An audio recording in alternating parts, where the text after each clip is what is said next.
তো শেষমেশ WBSSC মানে West Bengal school service commission অযোগ্যদের তালিকা বের করলো, মানে বের করতে বাধ্য হলো। সুপ্রিম কোর্টের চাপে তালিকা বের করতে বাধ্য হলো। তবে যে তালিকাটা ওরা বের করেছে ওটা সম্পূর্ণ নয়, কিন্তু আনুমানিক 6 থেকে 7 হাজার মতো মানে লিস্টে রয়েছে, অযোগ্যদের লিস্টে রয়েছে ক্যান্ডিডেট। এই তালিকা কবে প্রকাশ করে সবাই তারও অপেক্ষায় রয়েছে। তো যতটুকু বের করেছে প্রায় 1804 কিংবা 6। আমি আপনাদেরকে তালিকাটা দেখাচ্ছি, আমার কাছে রয়েছে তালিকাটা। এই যে the West Bengal central school service commission একটা নোটিশ দিয়েছে, দিয়ে তালিকাটা বের করেছে। এই যে তালিকা,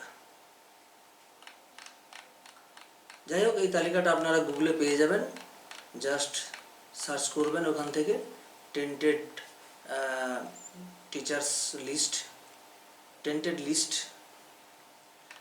একটু করবেন, tainted list of SSC search করবেন, পেয়ে যাবেন।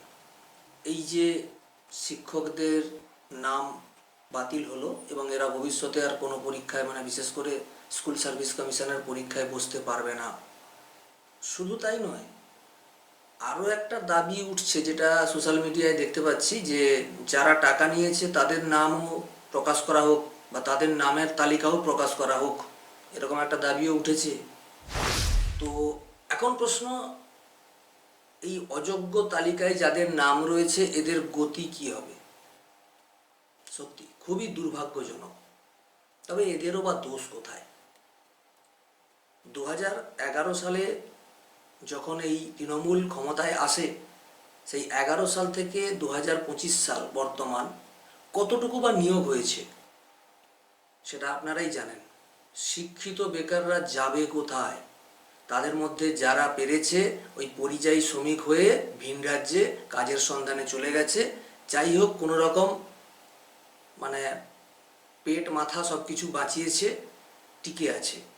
আর যারা একদম অসহায় নিরুপায়, তাদের সেই অসহায়তার সুযোগ নিয়ে একদল অর্থলোভী সুযোগ সন্ধানী মানুষ, যারা বিভিন্ন বড় বড় পদে প্রতিষ্ঠিত, তারা কাজে লাগিয়েছে এই বেকারদেরকে চাকুরি দেওয়ার নামে লক্ষ লক্ষ টাকা তাদের কাছ থেকে তুলেছে।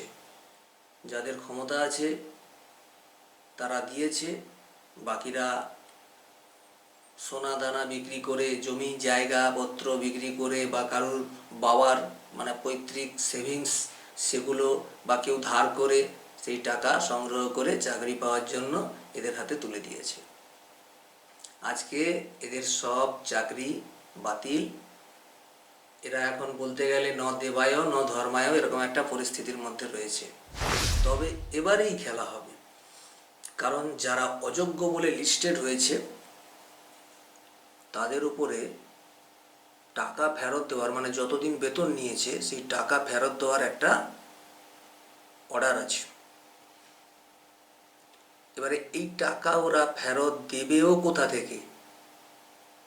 কারণ সবাই তো আর বেতনের টাকা মানে করে গচ্ছিত করে রাখেনি, বিভিন্ন পারপাসে খরচ করেছে। যাই হোক, খরচ করুক নাই করুক সেটা বড় কথা নয়, টাকা ফেরতের যে একটা চাপ রয়েছে এটা একটা বাড়তি চাপ। তো এদের কাছ থেকে যারা টাকা নিয়েছিল তাদের উপরে এবার চাপ বাড়তে চলেছে। পালাই পালাই অবস্থা, কিন্তু পালিয়েও বা যাবে কত দূর? আরও বাকি যে সমস্ত অযোগ্যদের মানে নামের তালিকা এখনও বেরোয়নি, জানি না আগামী দিনে বেরোবে কিনা।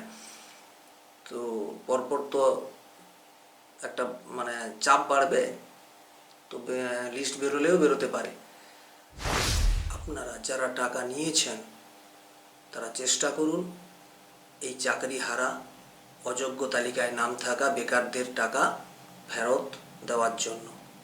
কারণ যারা টাকা নিয়েছে তাদেরকে তো এরা আর ছেড়ে দেবে না। তবে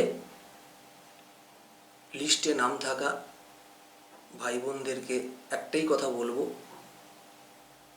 আপনারা মানসিকভাবে ভেঙে পড়বেন না, কোনো ভুলভাল পদক্ষেপ নেবেন না। নিজেকে শক্ত করুন, মজবুত করুন, ধৈর্য রাখুন। যিনি যে কাজে পারদর্শী সেই কাজে মন দিন, সময়ের অপেক্ষা করুন। আশা করব বর্তমানটা খারাপ হলেও ভবিষ্যৎটা হয়তো বেটার হতে পারে। ঠিক আছে? যাই হোক, সবাই ভালো থাকবেন। সবাইকে নমস্কার।